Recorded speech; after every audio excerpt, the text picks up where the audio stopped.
Picture this. It's 1965, the TV's off, and your entire family is crammed around a glowing green board game in total darkness, reaching into pits filled with rubber snakes.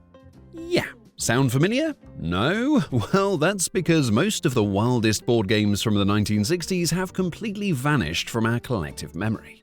While everyone remembers Monopoly and Life, the 60s were packed with bizarre, ambitious, and downright weird games that took massive creative swings. Today, we're rescuing 7 forgotten board games from history's dustbin. Games that taught you geography while you hauled lumber across America. Games that forced you to spell under pressure, and yes, that glow-in-the-dark ghost game that probably gave you nightmares. Stick around, because number 6 was based on one of the biggest movie releases of the decade, and number 3 might actually be too smart for its own good. Game of the States, 1960. The first game might trigger a memory from your school classroom, Game of the States. Milton Bradley's 1960 edition featured box art screaming optimism, with its tagline, "Who sells the most from coast to coast?" You played as a trucker hauling goods across America. Draw a card, maybe lumber from Washington or corn from Iowa, then plot the most profitable route to sell it. While racing to earn more play money than your siblings, you were secretly memorizing state industries and US geography. The components sold it: 4 bright plastic trucks, wooden product discs, and stacks of paper money. The 1960 edition is special because it included Alaska and Hawaii, which had only become states in 1959. They float awkwardly off the west coast, but they made the cut. This game perfectly captured the cross-country can-do spirit of the era before fading into obscurity. Spill and Spell, 1956, but popular throughout the 60s. Next is a game combining dice chaos with spelling bee pressure. Parker Brothers' Spill and Spell. While it debuted in the late 50s, it dominated family gatherings throughout the 1960s. The concept was brilliantly frantic. Fill a cup with 15-letter dice, shake it, and spill them across the table. Flip a sand timer and frantically form crossword-style words using only face-up letters. Scoring involved squaring the number of letters in each word, which triggered heated debates over whether ZA counted before the sand ran out. That rattling sound of letter cubes in the plastic shaker cup is pure nostalgia. A complete set includes the 15 cubes, shaker cup, and that crucial sand timer. Fast-paced and educational, it was perfect for parties. But as more complex word games emerged, Spill and Spell's simple charm was overshadowed. Now it's a thrift store treasure. Qubic, 1964. Now, some games are forgotten because they're too simple. This one might have been too smart. Welcome to Qubic, Parker Brothers' 3D tic-tac-toe game. Released in 1964, Qubic took a familiar game and literally added another dimension. 4 clear plastic platforms stack into a 4x4x4 cube. The goal? Get 4 colored chips in a row, horizontally, vertically, diagonally, on any level, or cutting through all 4 levels. It's tic-tac-toe meets chess. The aesthetics were everything. Clear plastic boards made it look like sci-fi technology. You had to visualize 3-dimensional space, anticipating moves from every angle. A player could win without you noticing, revealing a diagonal slicing through the cube's center. One rule: if your opponent made a Qubic and missed it, you could claim their win on your next turn.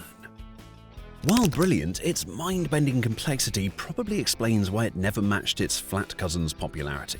It made you feel like a genius, maybe too much pressure for a Tuesday night. Okay, we're halfway through our journey into the 1960s game closet, and things are about to get even weirder. Coming up, a game where you can walk faster than you drive, a movie tie-in that rode one of Disney's biggest hits, and that terrifying glow-in-the-dark game I mentioned earlier. If you're enjoying this nostalgia trip, hit that subscribe button and drop a comment if you actually played any of these. Okay, let's keep going. The Match Game, 1963. Before becoming the celebrity-filled 70s laugh fest, the Match Game was straightforward, and Milton Bradley released the home version in 1963. This was psychological warfare disguised as family fun. The gameplay: answer a question hoping to match what your partners wrote. Early questions lacked the later show's cheeky innuendo. Think name a time of day or name a type of fruit. Success depended on reading minds. Would they pick apple or orange, morning or night? The box included cool magic slate boards and styluses for writing, revealing and erasing answers, plus colored chips and a pegboard for scoring. This was about knowing your fellow players. As the TV show evolved in the 70s, these innocent home editions were left behind, a perfect snapshot of 60s pop culture. Park and Shop, 1960.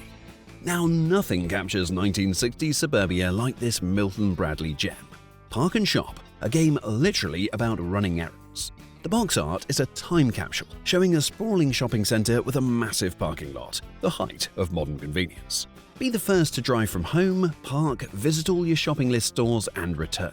Each player had a plastic car and matching pedestrian pawn. You drive, find parking, then walk your little person to stores. Shopping lists featured shops like haberdasher, jeweler, and nut shop. And here's the hilarious twist. Cars moved by rolling one die, but pedestrians moved by rolling two. You could literally walk faster than you drove, a strangely accurate commentary on traffic and parking. And parking ticket cards added more errands. Park and Shop is delightfully mundane.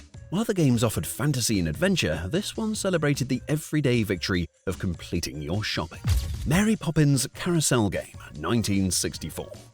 The 60s exploded with blockbuster movie tie-ins, and they didn't get bigger than Disney's 1964 masterpiece. This is Parker Brothers' Mary Poppins Carousel Game. Riding the film's massive popularity, this game offered a charming family experience. The board beautifully depicts a carousel, with players choosing Mary, Bert, Jane, or Michael. The goal was a straightforward race to the finish, a simple roll and move game perfect for younger kids. But the theme was the real draw. Every element dripped with the movie's magic. The box, board, and player pieces dropped you right into that jolly holiday sequence. For 1964 kids, playing as Mary Poppins was huge. But like most licensed games, its popularity tied directly to the movie's initial run. As new Disney films emerged, this beautiful game slowly faded. It's a practically perfect example of a game that was massive in its moment but became a collector's item. Green Ghost, 1965. Okay, for our final game, we're killing the lights. This is Green Ghost, Transogram's 1965 classic, the first board game designed for playing in the dark. The story. The Green Ghost searches for his son Kelly, hiding in one of 3 pits under the board. Players, as spooky pets like rats, bats, or vultures, move around finding keys, unlocking pits, and pulling out little ghost children. Here's the incredible part. Almost everything glowed in the dark. The board, spinner, keyholes, and ghosts were luminous plastic. Setup was an event. Assemble the 3D board on its legs, place the pits underneath, and fill them with rubber snakes, plastic bones, and bat feathers. Kill the lights, and everything cast an eerie green glow. The thrill of reaching into a dark pit full of rubbery snakes to find a glowing ghost was peak 60s fun. And once all 12 ghosts were found, the Green Ghost spinner revealed which was Kelly, declaring the winner. Green Ghost was so committed to its gimmick that it became a cult classic, though it's largely vanished from mainstream memory. Campy, creepy, and unforgettable. So there you have it, 7 board games from the 1960s that united families before the internet and video games. From hauling goods coast to coast to hunting glowing ghosts in the dark, these games were more than cardboard and plastic. They were vehicles for imagination, competition, and memories. So what's your favorite forgotten board game? Doesn't have to be from the 60s. Drop it in the comments below. If you enjoyed this nostalgic journey, smash that like button and subscribe for more retro history dives. Thanks for watching, and we'll see you next time.